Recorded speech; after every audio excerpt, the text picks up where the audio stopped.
Welcome, Maria users and MMRC and PAMR members. It is so wonderful to see so many folks online. At the time of our last Maria user meeting, or MUM, in December of 2019, I could not have imagined that a worldwide pandemic would occur and that our next meeting would be 100% virtual, yet here we are. We filled nearly 400 seats for this meeting, which represents our collective enhancing reviews and surveillance to eliminate maternal mortality or erase work. I'm Julie Zaharados, Partnerships and Resources Lead for the CDC Maternal Mortality Prevention Team, and I'm here to provide a brief overview of meeting content and the meeting platform. I will also offer an overarching theme for our time together these next 2 days. As we embark on a meeting holding the weight of maternal mortality, we encourage you to care for yourselves and one another and be in community with one another. Before getting started, I want to acknowledge that last week was Black Maternal Health Week, and there was a proclamation of Black Maternal Health Week by President Biden. This week, the week was closed by the Black Maternal Health Conference on April 16th and 17th. Congratulations to the Black Mamas Matter Alliance and partners for an incredible week of activism, building awareness, and joy. I also want to acknowledge that yesterday we received a guilty verdict in the murder of George Floyd. There was so much that resonated in what Minnesota Attorney General Keith Ellison said after the verdict came down. The bouquet of people who testified for and documented what they saw that day. They didn't know George Floyd, but it didn't matter. They saw his humanity. Attorney General Ellison spoke to the fact that they assembled a team of Michael Jordans to work on the case and were criticized because no one would be able to pass the ball, and yet they did. Their team effort paid off. Our multidisciplinary MMRC reviewers and staff are a bouquet of people who document the humanity of women who have died. The team members are Michael Jordans, who must be able to pass the ball, because it's not just medicine alone that carries the ball, nor is it the system alone, public health generally, or individual community members and community-based organizations that carry the ball. We must pass the ball amongst all those who touch the lives of pregnant and postpartum women to get to the common goal, which is an end to preventable maternal mortality in the US. Today, we hold space to grieve together and to prioritize efforts to address the national crisis that is systemic racism.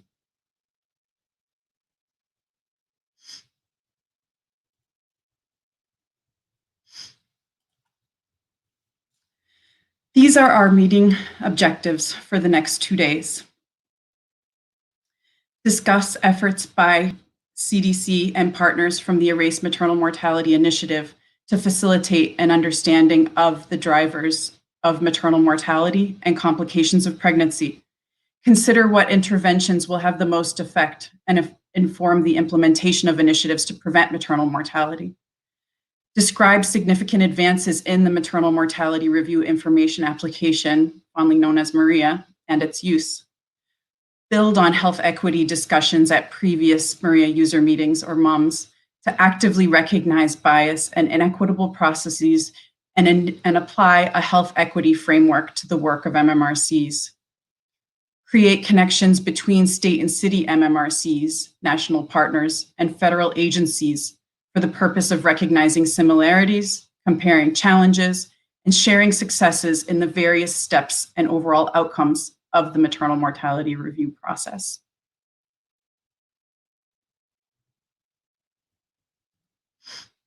Before we get started, I must review some logistical items. I hope you had the opportunity to log in early and view our welcome videos from Dr. Rochelle Walensky, Director of CDC, and Dr. Wanda Barfield, Director of the CDC Division of Reproductive Health. Their comments set the stage for the significance of this event. We hope you've started to familiarize yourself with the platform. You'll find tabs for all of the key aspects of the event.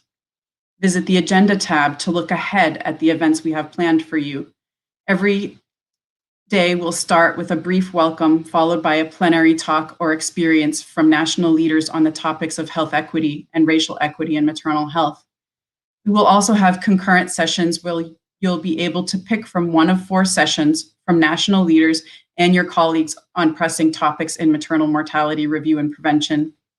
We welcome you to comment and ask questions during the sessions through the chat feature. You'll find links to speaker bios within each session. In SwapCard, you're also able to click register for each event, and it will add you to the event in our internal SwapCard schedule, helping you to move through the event more easily, as there is so much to see and experience. Under the networking tab, you can search for colleagues and send them connection requests and messages. You can scroll through the list of profiles, and I have to say, I love all the photos. Or you can type information on the left to see results. You can enter the start of a name, a job title, or state, and folks will come up. Send them a connection request, and then you can send them a direct message. Please don't feel shy about reaching out. This is one of the coolest parts of the platform. Under the speaker tab, you'll find information about our wonderful speakers, and you can connect with them directly as well. Under the resources tab, you'll find great information compiled by our meeting organizers on topics such as self-care, storytelling, links to meeting resources, a demo of the newly refreshed reviewtoaction.org website, and a link to the meeting evaluation. Please do complete it. All plenary and concurrent sessions in the SwapCard platform will be recorded and available to you in this platform for 3 months following the event.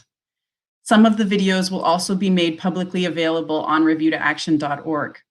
Each speaker has unique arrangements related to the availability of their resources or slides. You will see available slides or downloadable resources as speakers have made available under each session. At the end of each day, we will have a breakout session in Zoom for a limited number of MMRC representatives that serve in key roles on their MMRC. We wish that every registrant could participate in these spaces, but to keep them productive and focused on actions and key decisions, we needed to limit the participants. Individuals from your MMRC invited to these spaces received a direct email from Andrea Cornell at AmChip with instructions to register. While the breakout discussions will not be video recorded, notes will be taken in a centralized Google Doc and made available for viewing by all meeting registrants following the event. We have some light breaks throughout the event. Please know we encourage you to care for yourselves as you need to in this space. Step away if needed, stay hydrated, and move as you are comfortable. If at any time you'd like to engage in some structured self-care, visit the self-care resources page in SwapCard. And finally, we are thrilled to share that we are joined by Sunny Ben-Belkacem, a graphic recorder working with the See in Colors team, our virtual meeting managers. Sunny will be drawing visuals from plenary sessions and the discussions throughout the event and at breaks, and as we are able, we will be checking in with her to view her visuals and connect us to our conversations in new ways. We will be uploading images of her work to the resources tab throughout the event. That concludes my housekeeping remarks, but if you have any questions or concerns, please don't hesitate to contact Jennifer at textytalk.com, and we will get back to you quickly.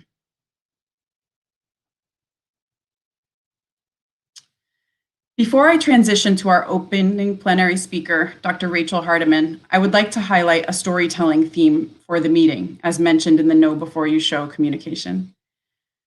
Tomorrow, you will hear Dr. Magda Peck encourage us to get truly personal, and Dr. Janelle Palacios will build on storytelling to humanize the stories of lives lost and to humanize MMRC processes and data gathering and reporting.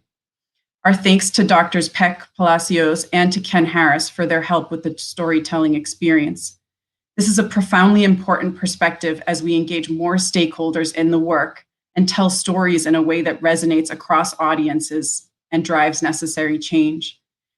Thank you to those who submitted stories in advance via the Mentimeter link.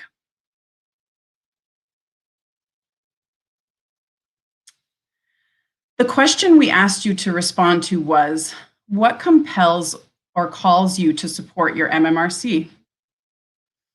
If you didn't have a chance to respond, visit the link in the chat box to add your answer. But what has been submitted already is beautiful, and I'd like to read aloud some of the answers.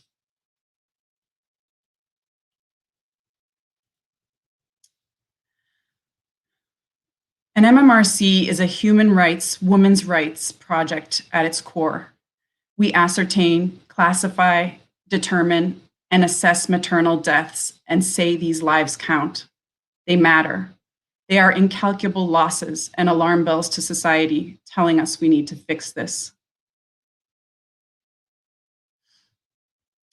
I want to identify and rectify those factors contributing to inequities in maternal death in my state. By serving and abstracting their stories, I honor the lives of women. I share the findings with colleagues and help prevent future deaths. In this way, my own life has meaning. It's personal for me. My career and passion were leading here, but then my pregnant family member died. There's no other way I would rather spend my time. And there are more. Your stories are indeed great, and if you haven't had a chance to share yours, please do tell it. Please be sure to take a moment to review your colleagues' answers and return to this space throughout the event. As part of the storytelling process, some of you may have heard of the 6-word story. A 6-word story is an entire story told in 6 words. It is a short narrative that can have all the emotional themes of longer stories. As I thought through what compels me to do this work, I came across 4 words inspired by something I recently saw in my neighborhood.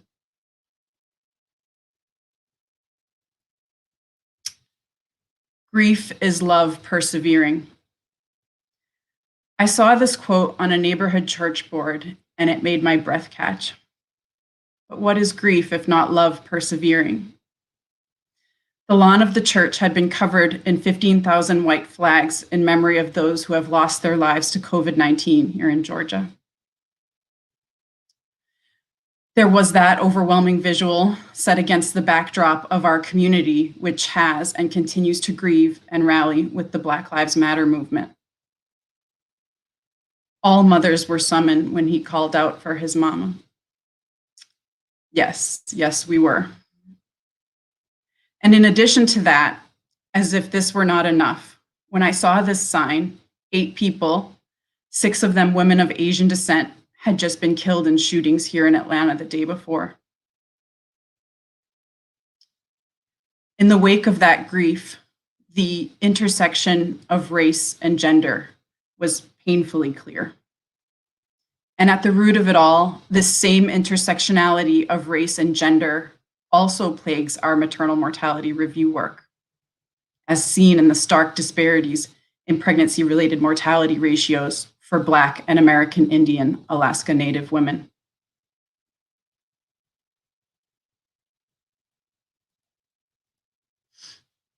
In these stories of grief, the disproportionate impact of COVID and maternal mortality on communities of color and the recent shootings in Atlanta, there is a common thread.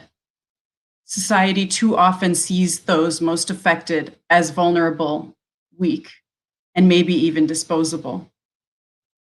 And yet when we come to these stories, we know for certain that the women in them are anything but vulnerable or weak. When it comes to mothers, whether pregnant for 5 months or 10 months, in the delivery room grunting through labor and delivery, or nursing through cracked nipples and sleepless nights while our babies rest on torn abdominal muscles and our bottoms are trying to knit themselves back together, that moment when our baby's first smile appears is one of sheer joy. Women are not weak. Our own CDC Commission Corps officer, Dr. Shalon Irving, who was not afraid to call out inequity and work hard to eliminate it, was not weak. Tribal member and community activist Stephanie Snook, who regularly brought attention to issues such as missing and murdered Indigenous women, was not weak.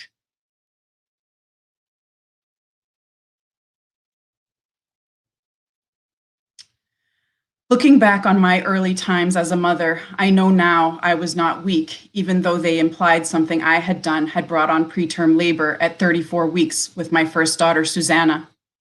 I was not weak when I nursed my preemie through illnesses, like the time I slept in Susanna's hospital bed with her when she was 18 months old and being treated for pneumonia, and a nurse looked at her history of asthma and said, I shouldn't have put her in daycare right away or given her formula over breast milk.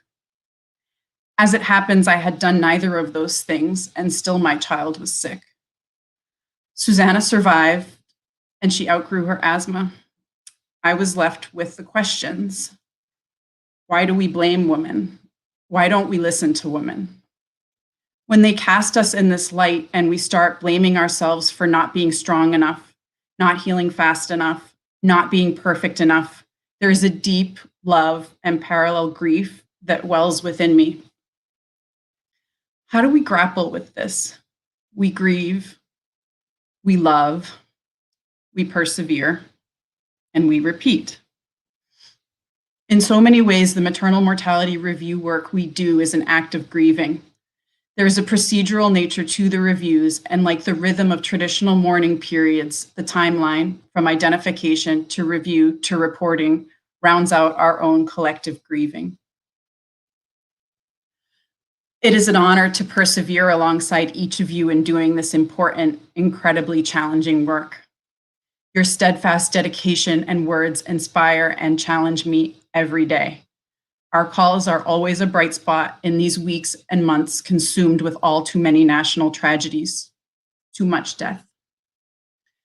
Thank you for continuing to be steadfast in the work to end preventable maternal mortality while navigating these extremely challenging times. I look forward to considering with you our role as storytellers. Before I introduce Dr. Hardiman, I have to say, this quote is attributed to a show called WandaVision. I have not seen it, but my kids like it. In any case, it strikes me that this quote is attributed to the show lead, who shares her name with our CDC Division of Reproductive Health Director, Dr. Wanda Barfield. I am certain that our own lead, named Wanda, shares this vision, that together we can grieve, together we can love, and together we can persevere. And again, thank you for being here. Thank you to our partners and facilitators, and thank you to our speakers for helping us think more broadly, more clearly toward a better future without so much needless death.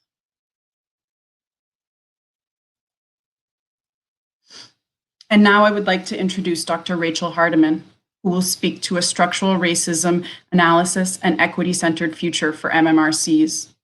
Dr. Hardiman is an endowed professor in health and racial equity at the University of Minnesota's School of Public Health and the founding director of the Center for Anti-Racism Research for Health Equity. A reproductive health equity researcher, she applies the tools of population health science and health services research to elucidate a critical and complex determinant of health inequity, racism. Dr. Hardiman leverages the frameworks of critical race theory and reproductive justice to inform her equity-centered work, which aims to build the empirical evidence of racism's impact on health, particularly for Black birthing people and their babies. Dr. Hardiman is the recipient of several awards for her work as an early career investigator. She is also active locally and nationally with organizations that seek to achieve health equity, such as the Minnesota Maternal Mortality Review Committee, where she serves as co-chair. Her full bio is available in the conference platform. Dr. Hardiman inspires us to pursue a deeper understanding of maternal mortality in the US and work to intentionally prioritize interventions to close the disparities gap. Dr. Hardiman. Great. Good morning, everyone. I am honored and grateful to be here with you all this morning to share my thoughts and offer some ideas on a path forward as we work to close the maternal mortality gap. Let's see. All right, there we go. I want to start by centering us on what's most important, and that's the lives lost and injustices faced by far too many Black mothers and babies. I wrote this, the statement you see on this slide in the aftermath of George Floyd's murder, and I ask that you reflect on it now and take a moment to both lift up the Black lives lost, the Black babies that will grow up without a mother, the Black women like Breonna Taylor who will never have a chance to become a mother. "Mama," George Floyd called out, face pressed against the pavement with the knee of a Minneapolis police officer in his neck. "Mama, I'm through," Mr. Floyd yelled. George Floyd's cry for his mama resonates deeply with all of us. We all know what it feels like to need our mom in times of fear and distress. Yet, there is something else haunting about and painful in Mr. Floyd's words. A cry for help so profound it summoned all Black mothers in America, shaking us to our core, evoking images of our beloved Black sons and Black daughters stolen from us too soon. Stolen life and stolen breath, whether from police violence or entrenched inequities in maternal mortality, leave far too many of us calling out for our mamas. And just as George Floyd called out for his mother, Dante Wright, who died at the hands of police, also in my community, called his mom. As he was being pulled over, he spent his final moments talking with his mom on the phone. We all need our mothers, and far too many have been lost in our country. In full transparency, I am holding a lot of feelings in this moment. Um, I'm a Black woman born and raised in Minneapolis, Minnesota, just 8 blocks from the image that you see on your screen of Cup Foods, where George Floyd was murdered. I'm grateful for the guilty verdict that was handed down yesterday. I'm also exhausted from the day-to-day work of being a Black woman, doing the work of health inequities while living amongst state-sanctioned violence.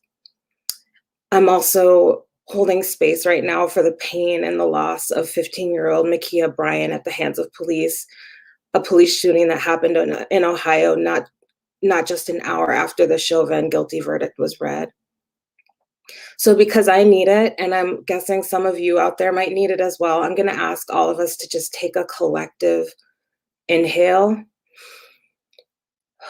and exhale as we embark on the important work of discussing maternal mortality today. And I thank you again for being here.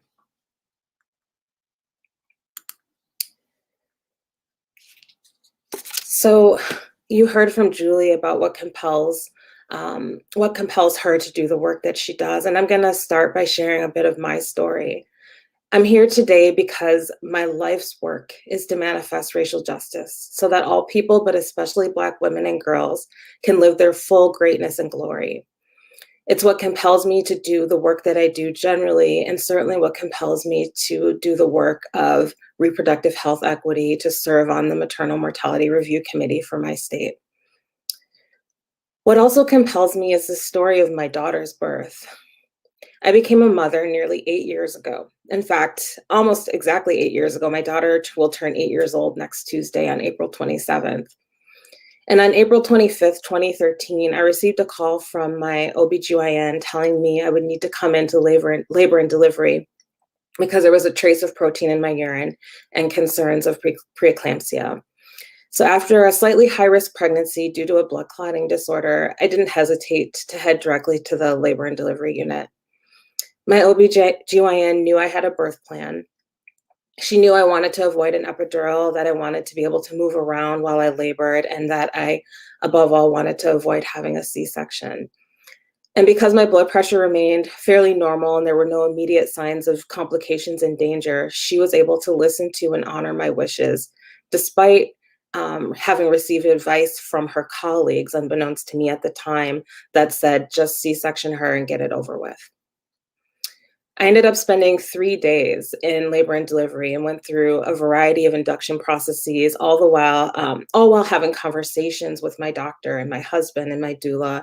I'll spare you the 3 days worth of details of the process, but I will say that it was one that was incredibly empowering. And on April 27th at 10:35 p.m., my daughter, Layla Marie Medina, was born.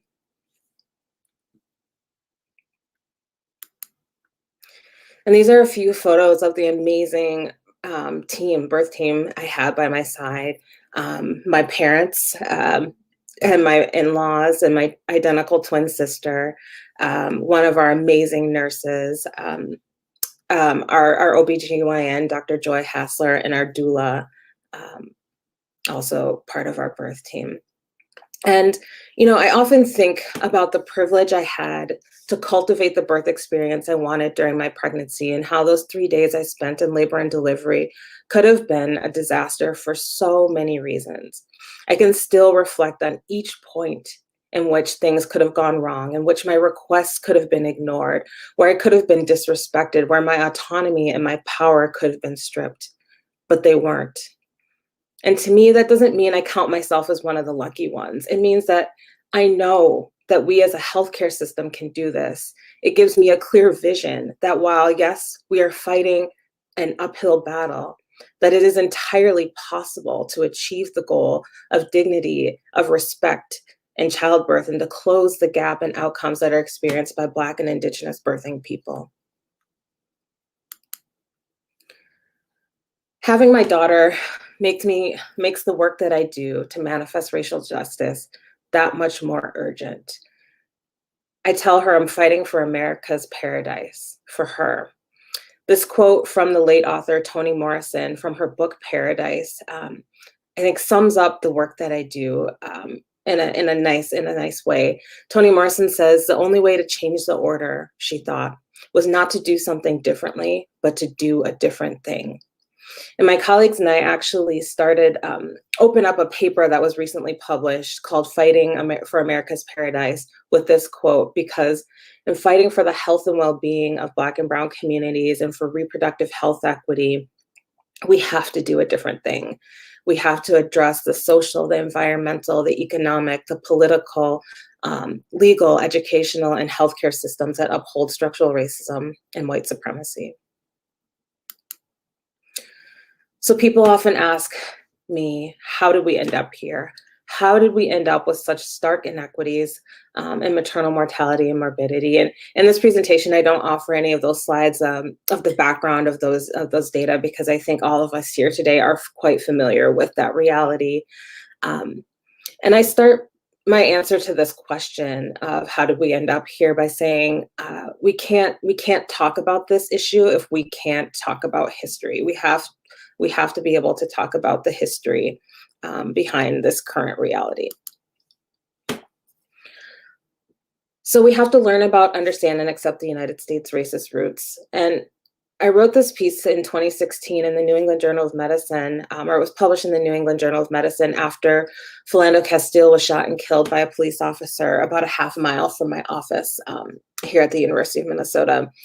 And our goal with this piece was to ensure that our colleagues, clinicians, and researchers recognize that we cannot live our lives as though we don't each have a role to play in dismantling structural racism and supporting Black lives. So we wrote this call to action. And the first step we lay out is that we have to learn about and understand and accept the history of the United States and the racism that has led to contemporary inequities. And while we don't have time today to dig deeply into our history, nor am I a historian, I think that that without some historical context, it's hard to move forward. So I'm going to offer you a little bit. Starting with 401 years ago, in 1619, a group of 20 Africans were sold into bondage in Jamestown, Virginia. And I say this to suggest and to plant the seed that current inequities in maternal mortality are inextricably linked to the year 1619 and all those in between. And I'll tell you how in the next few slides. So these timelines are a reminder of how deeply ingrained our history is and all the ways in which white supremacy has taken new shapes and forms in order to maintain the status quo. So as you can see, Black enslavement comprises 60% of our country's history, and Jim Crow, so those state and local laws that enforce racial segregation, make up 20% of our history. So it's 80% of our country's history. And although Black Americans won the right to citizenship in the wake of the Civil War, the right to equality was not granted until a century later. And even then, most Black people were not allowed to exercise that supposed right. And we see that happening time and time again in states across our country. Today, white supremacy shows up in many ways, shapes, and forms, from mass incarceration, the war on drugs, certainly to police violence, and in many other social issues that plague our society. Our history has fundamentally shaped who we are today as a nation, and it drives the ideologies and framing in every institution where we work, live, educate our children, and offer healthcare in. And it certainly impacts the lens by which we view the maternal deaths in our states.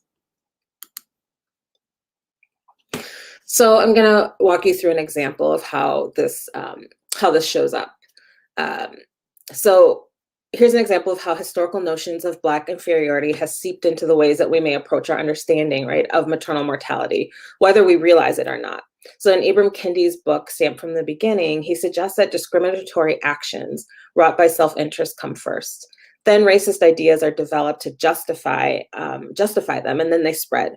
So in other words, these racist beliefs were created to prop up the institution of slavery and justify the poor treatment of Black enslaved people. And then eventually the rationale for Black oppression multiplied in the colonial era and the early slaveholding republic. And the idea that African slaves or African enslaved people were hardy, right, or made for work, couldn't feel pain, had thicker skin, all were constructed simply to justify slavery. So in maternity care, James Marion Sims, the quote unquote father of modern gynecology, took those racist beliefs and translated them into racist actions, conducting research on enslaved Black women without anesthesia. The racist belief at the foundation of this practice was that, in addition to their status as enslaved people, Black women were considered appropriate subjects for his experiments based on the widespread belief that Black people experienced less pain than white people. So the racist belief of obstetrical hardiness became an influential racial folklore with medical theory and practice because it harmonized so well with the racial ideology that had already shaped Western thinking about racial differences and allowed for the justification of Black bodies to be used for research. So this photo here, this image here is of Anarcha, a 17-year-old enslaved woman and one of Sims' primary research subjects. And he experimented on her for years, and after 4 years and 30 operations, he declared that he had perfected his methods. In addition, from the perspective of slave owners, this development, this declaration of a perfected method is notable because Sims' work meant that healed slaves could then retain their economic value. So now we've heard a little bit about the racist roots of the United States as it relates to maternity care. And the next part of our call to action in 2016 was that we have to now learn and understand how racism has shaped our narrative about health disparities. For example, the same beliefs used by Sims and others to justify the experimentation of Black bodies. So the idea that Black people are hardy, can't feel pain, have thicker skin. We see that manifested in contemporary ways in which healthcare is delivered. So a study published in 2016 found that 50% of white medical students and residents endorsed these same beliefs around not feeling pain, thicker skin, this hardiness, this notion of hardiness, that they endorse these same beliefs. And furthermore, what they found is that the ones those who endorse those beliefs were also more likely to score highly on the implicit association test, meaning that they had higher levels of implicit racial bias. So in thinking about how racism has shaped the narrative of health disparities, let's consider this notion of obstetrical hardiness and ask, how has the racist idea, belief, action, such as obstetrical hardiness, shaped the narrative about what we know about reproductive health inequities? And there are many studies we could highlight here. There are many incredible pieces done by incredible journalists across the country that we could highlight here. You saw some of the headlines and some of those pieces in Julie's opening remarks as well. The three studies I lift up as examples, today is one from Dr. Saraswati Vedam and her team at the Birthplace Lab, where they conduct the Giving Voices to Mothers survey and found that 1 in 6 women report experiencing one or more types of mistreatment, such as a loss of autonomy, being shouted at, scolded, or threatened, and being ignored when requesting or in need of help. I want to lift up Dr. Monica McLemore in UCSF and her team's work where they report the experiences of birthing people of color around disrespect during healthcare encounters, including experiences of racism and discrimination, stressful interactions with staff, and unmet information needs.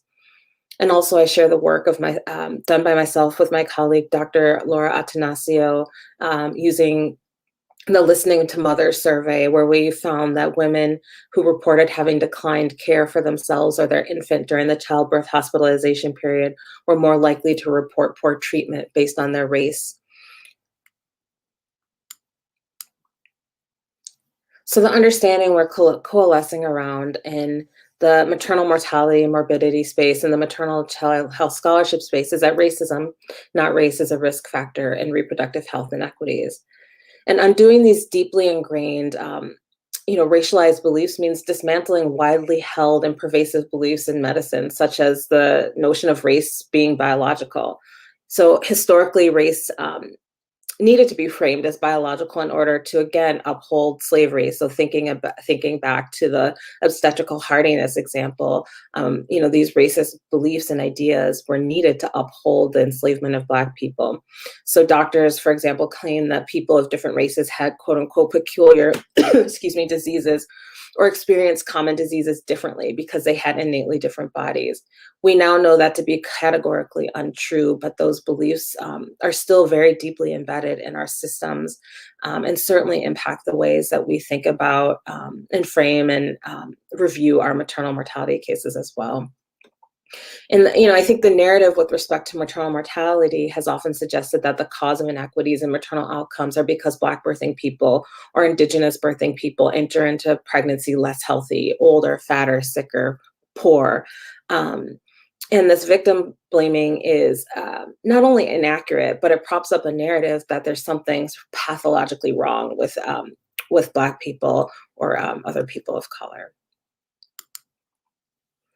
Rather, we should be considering the role of structural racism in causing maternal mortality and morbidity. So structural racism is a system built on white supremacy that has structured opportunity and advantage for some and disadvantage and lack of opportunity for others. It's the normalization and legitimization of an array of dynamics, historical, cultural, institutional, and interpersonal, that routinely advantage white people while producing cumulative and chronic adverse outcomes for people of color. And I think that this image in particular is incredibly important because as a field, we've gotten really comfortable talking about biases, implicit bias. And I think what's missing from that conversation is an understanding of how implicit bias informs structural racism and vice versa. So we're not born with negative biases towards any particular group of people. The biases we have are internalized, both consciously and unconsciously, have been primed, right, through our experiences, images, messages that we receive every day about who's normal, quote unquote normal, or who's desirable and who belongs, right, or who's different or undesirable and not one of us. And these messages are neither neutral nor are they random. In the United States, certainly whiteness is the dominant and privileged identity. It's socially constructed to justify the conquest and slavery and reified in laws, policies, both historic and current, that ensure that white people benefit disproportionately from the benefits of society and are protected, frankly, from its harms. White supremacy is baked into our country's DNA. And as a result, what's deemed as good or acceptable is normed to white people. And we all have, and we have all white, the effects, of these biases results in both individual and institutional acts. And that's where the structural racism piece comes in. Because of that, it structures our opportunities. It structures ability to get housing. It structures racial segregation, voter suppression, disinvestment in neighborhoods. It dictates where people can live, where they have if they have access to resources. It certainly has dictated how we design policies and practices that disproportionately benefit white folks and exclude other people from that processes. So I often offer redlining as an example of how structural racism manifests itself and continues to show up in contemporary health inequities, whether it's reproductive health, maternal mortality, or something else, COVID-19, for instance. And I think redlining is an important example because we have all gotten comfortable, at least in the public health space, of making a statement that where we matter lives for our health, or that zip code, the zip code studies that have shown that zip code can dictate life expectancy. My own work has shown that living in certain neighborhoods puts moms at greater exposure for police surveillance and disproportionately high police surveillance. What we found is it's associated with preterm birth. So where we live matters for health. But then we have to ask ourselves, how did that become the case? And redlining, the act of literally drawing lines on maps, right, to separate hazardous and declining neighborhoods from those that are desirable or considered the sort of best neighborhoods, has created these codified patterns of racial segregation, has created disparities in access to credit, and has certainly impacted homeownership rates in communities of color and Black and Indigenous communities, has dictated home values and credit scores. Even today in 2021, it's still very much apparent where these boundaries have been drawn in many cities. So that legacy of redlining and segregation and has led to a whole open the door to many other social determinants that impact the health and well-being of communities of color. So as we consider the role of structural racism as a contributing factor to maternal deaths, we have to be able to think through and understand these connections explicitly and how they may show up in the lives of the lost mothers that we care so deeply about. And so I often use this model to help guide that discussion, because I think we've gotten comfortable talking about these contributing factors of the social determinants of health. So things like lack of education, or if a mother had or didn't have access to high quality health care, housing instability, education levels, work opportunities, and things like that. But what we haven't done a good job of doing is really stepping backwards and thinking about what's at the root of these social determinants. So why do these social determinants matter for health outcomes? And at the root of that is structural racism and the policies, systems, and institutions that then dictate why education matters for health, why housing affordability and options matters for health and well-being. And I'm excited to share this conceptual model that I created with support from the CDC Maria Bias Work Group that was led by Dr. Elizabeth Howell. And our team was tasked with thinking about what definitions, starting out with what definitions of bias, right, should be added to the Maria form. And I think you're mostly aware now that what we came up with was structural racism, interpersonal racism, and discrimination.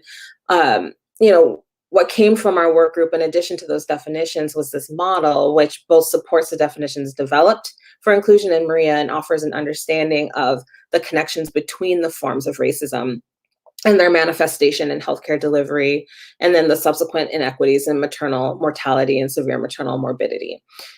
We hope to have this published soon. It's under review right now, and I think it can serve as an important guide and reminder for maternal mortality review committees as they're reviewing cases to help with our understanding of what I just described, right, of this manifestations of racism that may have contributed to a maternal death that aren't always obvious on the actual in the actual case or in the hospital records, right, that we're reviewing at the time. So what's next? How do we move this work forward as we seek to honor the lives lost? So we've talked about, learning about and understanding the United States racist roots. We've talked about understanding how racism has shaped our narrative about health disparities. And I think we have to name racism, not race, right, as a contributing factor in maternal deaths. And we've talked a little bit about that. So I'm going to spend a couple minutes talking about how do we move this work forward as we think about the structure of our maternal mortality review committees, and then considering how that structure influences the function and thus the capacity to influence policy policy change, so little p policy as well as big P policy. So I hope to have a discussion particularly around those 2 points during the Q&A. So here are the 3 new contributing factors. I guess they're not so new anymore that I previously mentioned. Structural racism, interpersonal racism, and discrimination. I think for the sake of time, I won't spend much more time on this slide, but I really want us to start thinking about the challenges here, right? And I'm sure many of you have run into some of these challenges as you have done the work over the past year or two. So, first, I think, at its core, racism has rarely been discussed among most MMRCs. I think we have a lot of members across different committees that are not familiar with are unfamiliar with identifying racism, and we sort of lack this baseline understanding, right? So I give talks about the connections between racism and maternal health all the time, and what I know and what I see is that there's a whole wide range of spectrum of sort of our people's understandings on these topics and this issue. And while I think we've done an incredible job over the past couple of years of really shining a light on these inequities, I think we still have a lot of work to do to ensure that there is a baseline understanding of what it means to say that racism is a fundamental cause of inequities in maternal mortality and morbidity. And then we have to get comfortable calling it out. I think often when given another option, right, we might default to the social determinants of health. Was it an environmental issue? Was it an issue of violence? Things like that. But, also being able to say yes, but also we have to remember what was at the root of why that social factor was at play is incredibly important. I think one of the things that, that many committees may be struggling with as we try to grapple with these new contributing factors on the Maria Forum is, are we trying to prove racism in the same way, or should we, be proving racism in the same way that we prove that a pulmonary embolism, for example, killed a mother? So questions around, what is the burden of proof? How do we identify racism and, in medical records? Certainly not all cases have that context, and in most cases don't have any of that context. One of the challenges I would love to discuss today is that, cases are often interpreted through the lens of the abstractor, who may not have a full understanding of these issues as well. And so we have, I think, a lot of work to do to think about what that means, and how to handle those challenges along the way.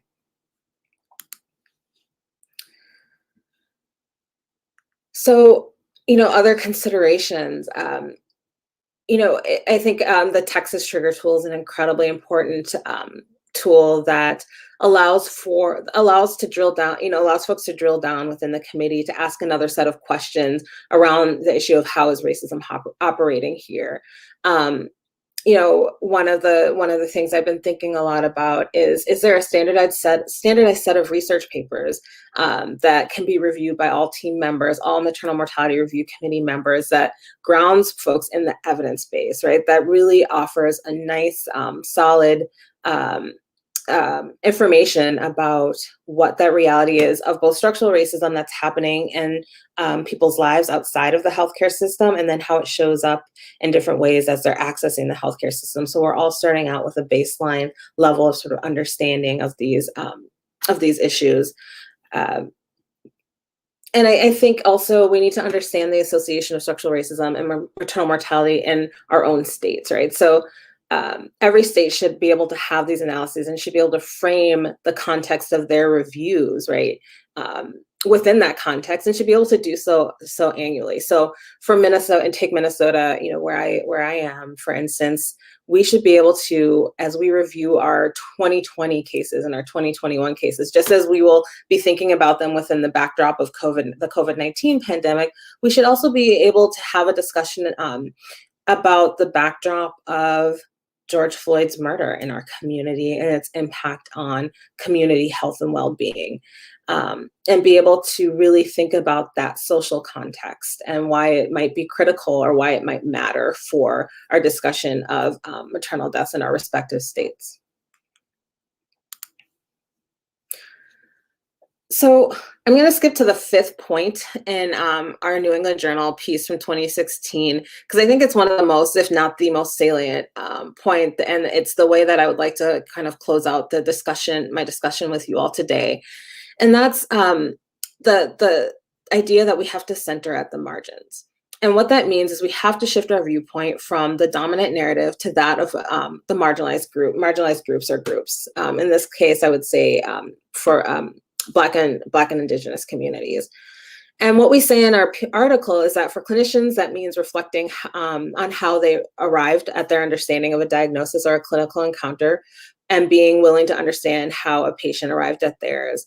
I think that a similar notion, a similar idea can be held within the work that we do in reviewing maternal deaths. We have to ensure that oppressed and under-resourced communities have access to decision-making and positions of power. So I'm going to talk a little bit about both of those, mostly those last 2 points in my final minutes. So what we know is that historical and contemporary views of economics, politics, culture, health are informed by centuries of explicit and implicit racial bias that normalize the white experience. And it certainly has normalized the process, right, by which we review our maternal deaths and the lens from which we review them. As a result, we have to be able to shift our viewpoint from the majority group's perspective to that of marginalized groups. Imagine if we started each case by taking a step back, right, and walking in the shoes of our lost mother, learning who she was, who her community was, and when she struggled, how she struggled, and why, and hearing from the voices of those who loved her, from those who were part of her beloved community.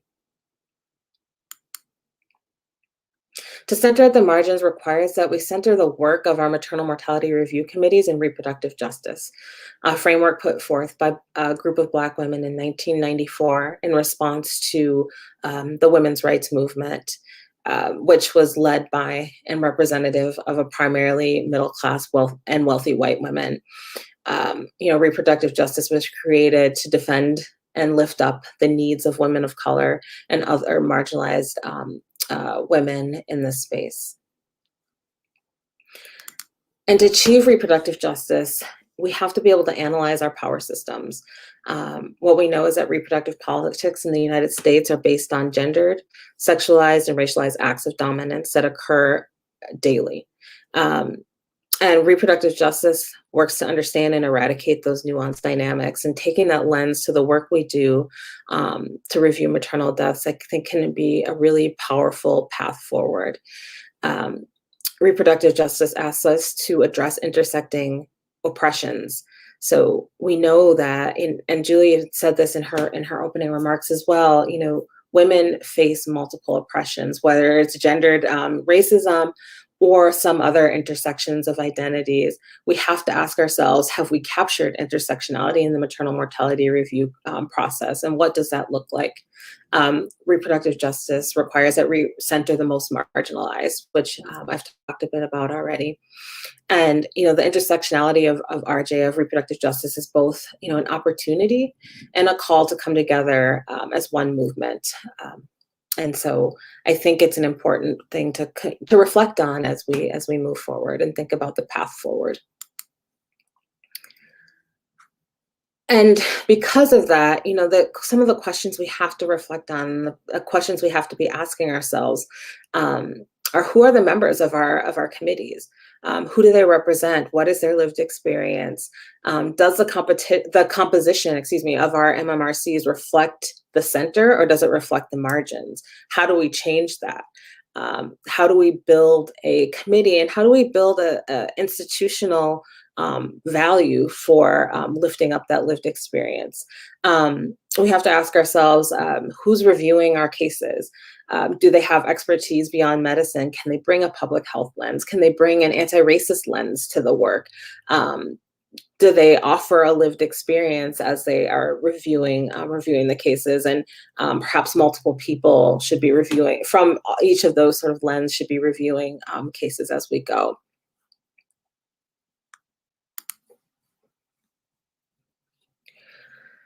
So I've also been thinking a lot about, how do we embed this work within the systems and institutions in which we do the work of maternal mortality review. And I think that, the path forward will certainly look different from one state to the next.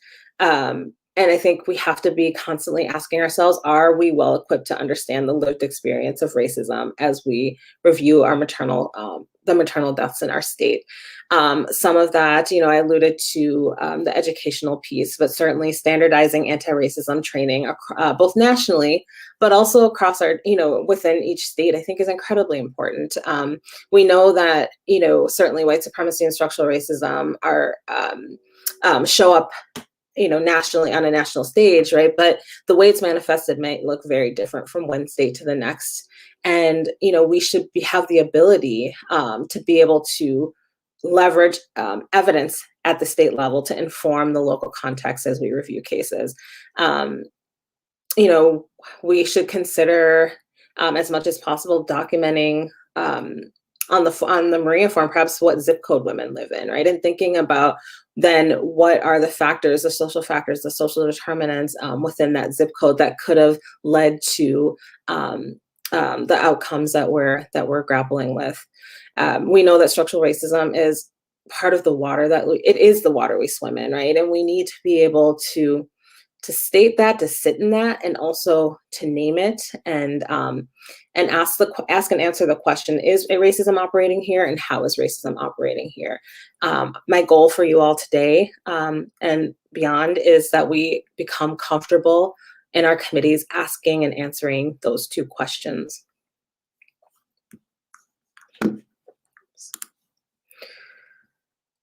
So in closing, I believe that all the solutions to eliminate reproductive health inequities and racial inequities in health and to achieve paradise, right, must be rooted in the material conditions in which these inequities thrive. And that means addressing inequities that are deeply, deeply embedded in American society. And I believe we can do it. I opened today with a quote from Toni Morrison in her book Paradise, and I close with a quote from the same paper. It's a paper that I actually had the honor and privilege of writing with my twin sister, Simone Hardiman Jones, and my husband, Eduardo Medina. And this paper is published recently in the Journal of Health Politics, Policy, and Law, where we explore how we can find America's paradise through the new Biden and Harris administration, offering ways to tackle structural racism. And we close that paper by saying, we are fighting for the possibility of America's paradise for our son Leo and our daughter Layla and all the sons and daughters who so profoundly deserve it. And I believe the little people on the screen, my daughter Layla, who is now almost 8 years old, and my nephew Leo, who is 3.5, profoundly deserve it. And I think all of our sons and daughters deserve it. And I appreciate your time. I appreciate your patience today. It's been a rough couple of weeks in Minnesota, but I look forward to your questions and our discussion today. Thank you.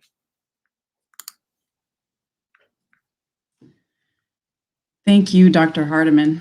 Your words, as always, are so powerful. It's such a gift to have you here and involved in this work. There's questions coming in the chat. I have so many things that I would love to talk about. And I know, time is of the essence. I want to thank you for your work on the paper that will describe the use of Maria to document discrimination and racism and serving on that work group. As you'll see in the chat, there's many questions about that, right? Many MMRCs have shared with us at CDC that some struggle with the new contributing factor classes, including interpersonal and structural racism. So as you said, there seems to be this common struggle with concern over the amount of evidence versus speculation. How would you respond to your colleagues who are working through these challenges during committee review? That's a great question. And I will fully say up front, I don't have all the answers to how to handle that, right? Because I think it's a fraught discussion, right? It's hard. We have an incredibly robust now database or, evidence base, right? That tells us that at its core, structural racism has put Black and Indigenous birthing people in a position where they are more vulnerable to experiencing maternal death, right? And so, and that's never going to be, or that's rarely, if ever, going to be sort of documented in a medical chart. It should be, right? And that's a whole nother, discussion and project and, initiative that we need to be pushing, right?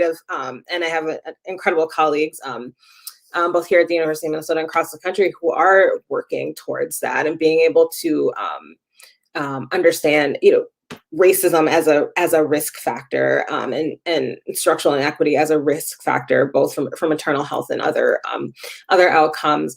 But I think for me, when I review a case, when I know that, particularly as someone with the lived experience of being a Black woman in America, and what that means, plus the robust evidence base behind this, whether it's in the medical chart or not, it's it's there. It's the water we swim in. It's what women are navigating, our birthing people are navigating every single day. And some days it shows up bigger and bolder and more painful than others, right? I can say that the past 3 weeks of living in Minnesota during the Chauvin trial and during and while Dante Wright has been killed in my neighboring suburb, right, has certainly played a toll on my health and well-being. And I also think that this is why it's so important that we have people with lived experience, right, on our maternal mortality review committees to speak to that reality. And not just one person. It can't be one or two folks, right? It has to be a critical mass, because we can't expect the same person to speak up all the time, because that's perpetuating inequity and perpetuating that racism. So I think, I think for me, structural racism is the baseline. Like it's always there, and that's how I proceed. And I think also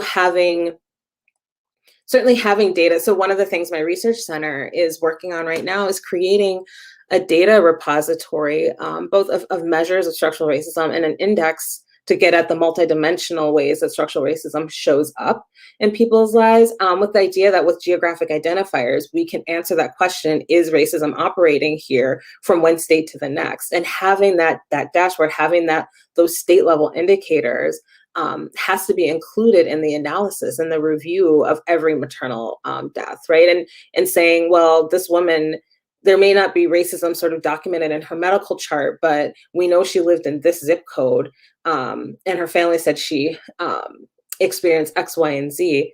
That should be enough. We shouldn't be questioning the lived, the reality and the lived experience of birthing people of color. Yeah, thank you. Thank you for bringing in these additional tools that we need. And some committees are beginning to operationalize the social determinants of health by zip code, by county, and also pulling in family interviews, because what we're seeing can, as you said, is very limited to medical records and can also, is through the lens of someone who's abstracting the record. So we need to be thinking more broadly.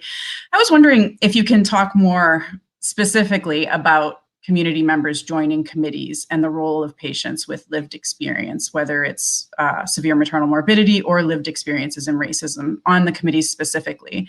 I think that some committees are just beginning to do this while others may be more established.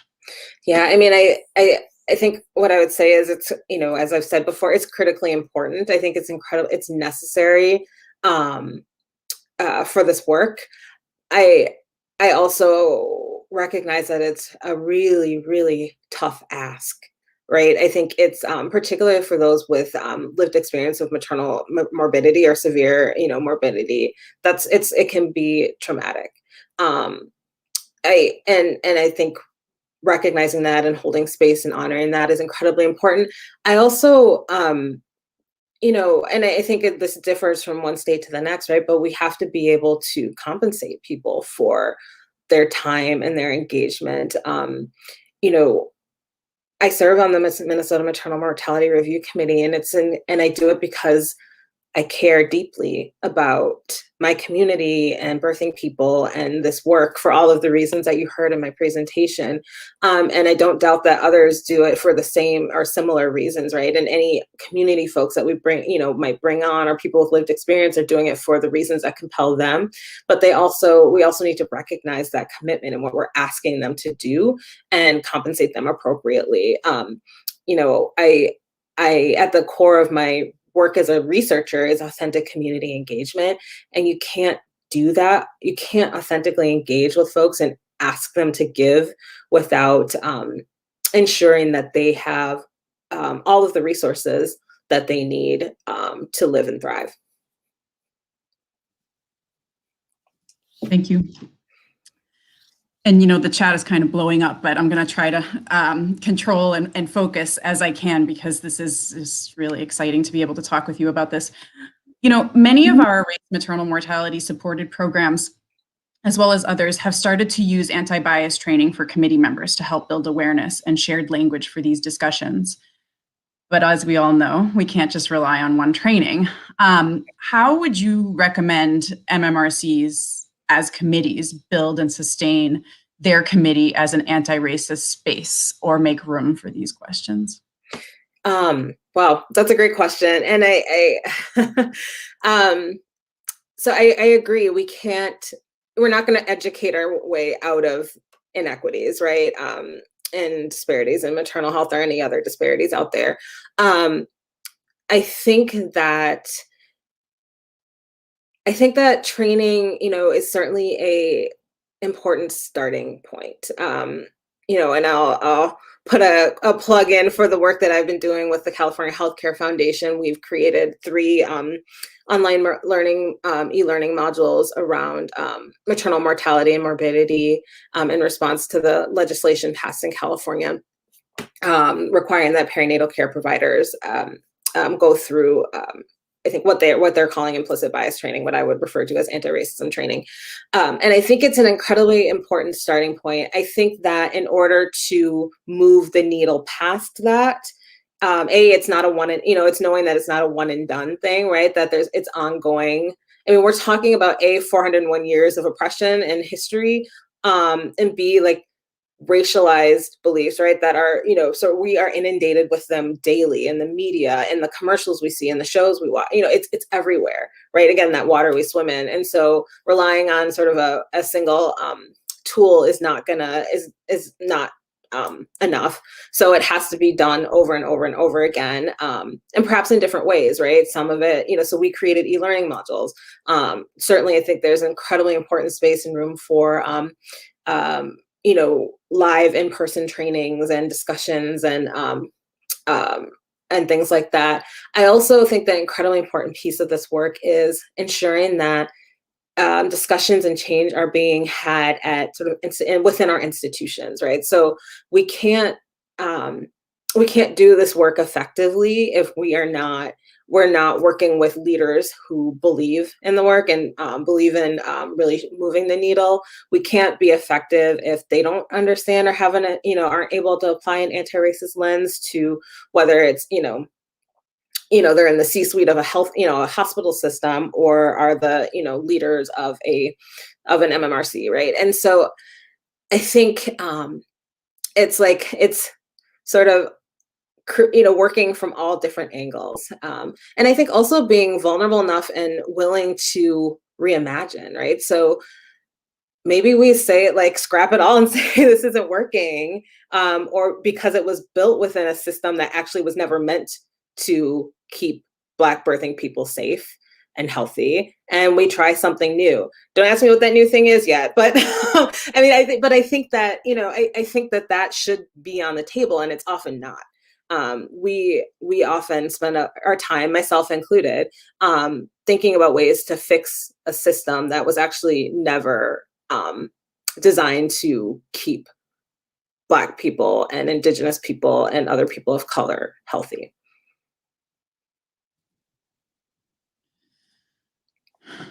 Yes.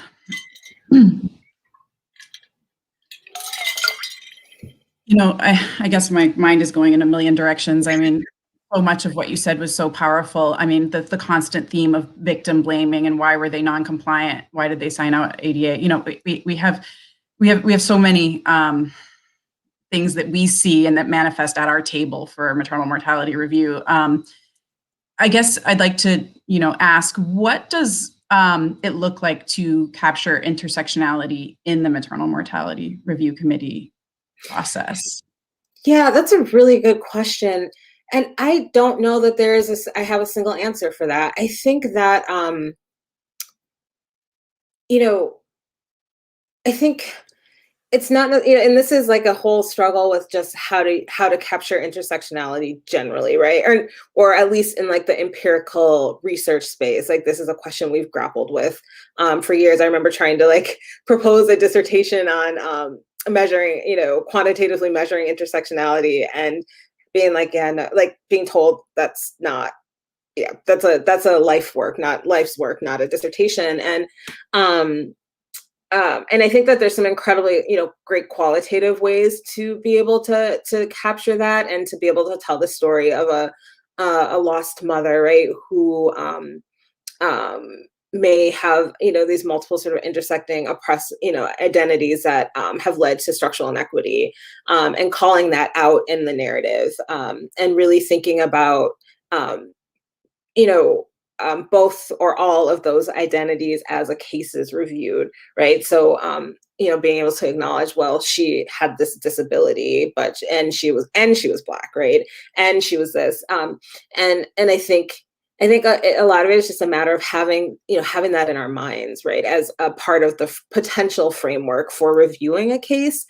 I think it's another question to think about, what that means, um, for certainly for like policy recommendations.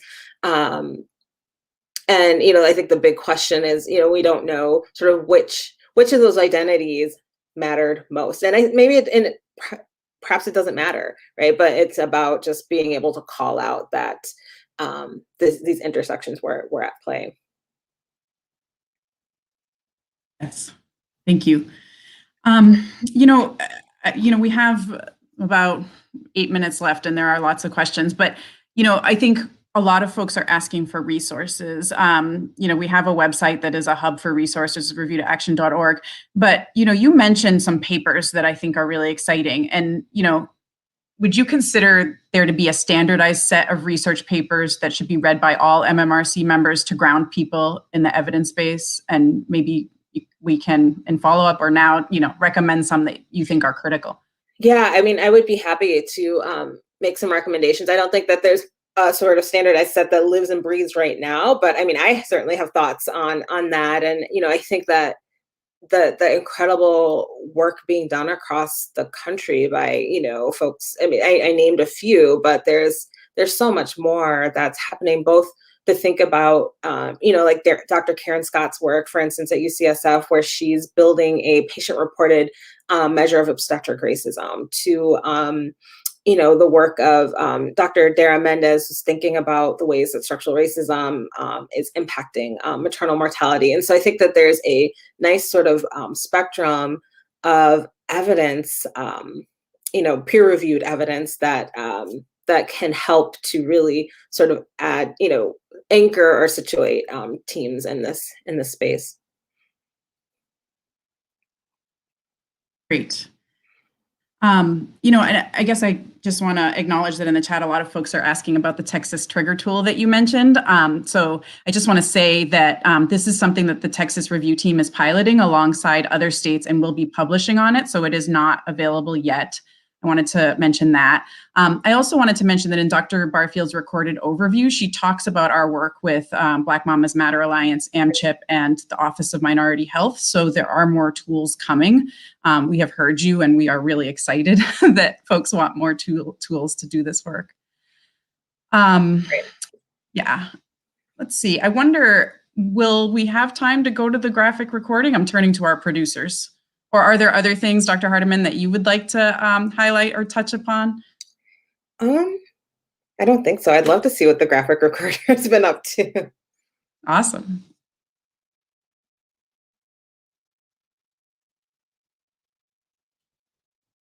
great. Yeah. Need to.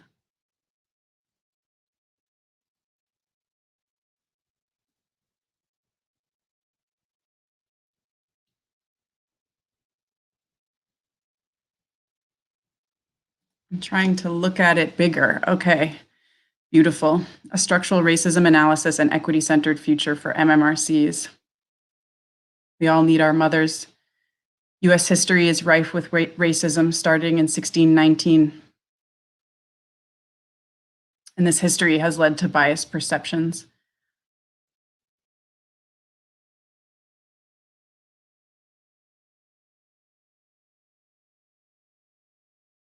Anti-racism trainings, equipping the review teams to understand the lived experience of racism.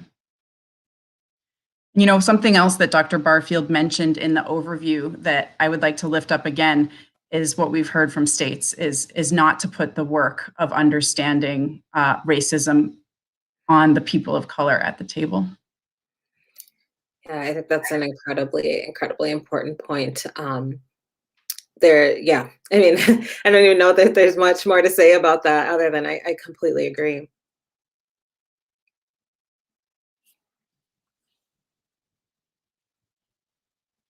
There were so many comments in the chat, and folks were really energized by your talk. I think one of the big themes comes out is more resources. So we know there's lots more work to do for sure. There is. I was just reading some of the comments, great comments as well. No, I think there's I constantly sort of sit in the space of like holding both like the reality, right, and the urgency of the fact that people are dying, right? We're losing people in our communities all the time. With and on the other hand, like holding this hope, right, and this forward momentum that I think is happening. It feels like it's not happening quickly enough. And I think, one of the powerful parts for me of serving as a co-chair of the Minnesota Maternal Mortality Review Committee is that it's not just documenting the pain, it's not just documenting the bad outcome, but also thinking about like, what do we do better, right? How do we leverage what we learned from this lost mother to affect system level change, and really having those conversations about policy change. Absolutely.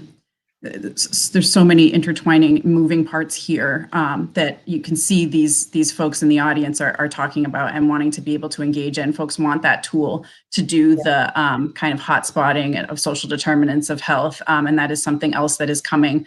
Some states, as mentioned in the chat, have started to pilot their own based on local indicators, which is wonderful. And they're starting to get at what kind of structural racism influences are playing a role in the deaths that are being reviewed. There were some questions about specific zip code indices and hospital level. I think one of the big things that MMRCs grapple with is confidentiality and being able to keep everyone at the table engaged in the conversation and not feeling like they're singled out. So it is an important balance. Yeah, absolutely. Absolutely. Yeah. Well, I think folks are, thanking you and appreciating your time. Again, thank you so much. In the resources tab, Sunny's graphic report recording will be available. And then also maybe Dr. Hardiman, we can talk about what kind of papers and things to make available there as well. For sure. I would be happy to. It's been an honor. It's been a week that has felt, or a few days that has felt like a week here in Minnesota. But I'm grateful to have been able to spend the time talking about an issue that's certainly near and dear to my heart. So thank you for having me. Thank you so much. And now I would like to invite you all to join one of the following concurrent breakout sessions. You will be able to do this tomorrow as well. The options for today: recognition and response to obstetric emergencies by non-OB responders with ACOG, Community-based grant programs implementing actions informed by MMRC data with Tennessee and Ohio, conducting informant interviews with the Georgia and Mississippi teams, and small numbers reporting with the CDC maternal mortality prevention team's EPI section. These will be available on demand if there's any you want to watch or rewatch later. So thank you again, everyone.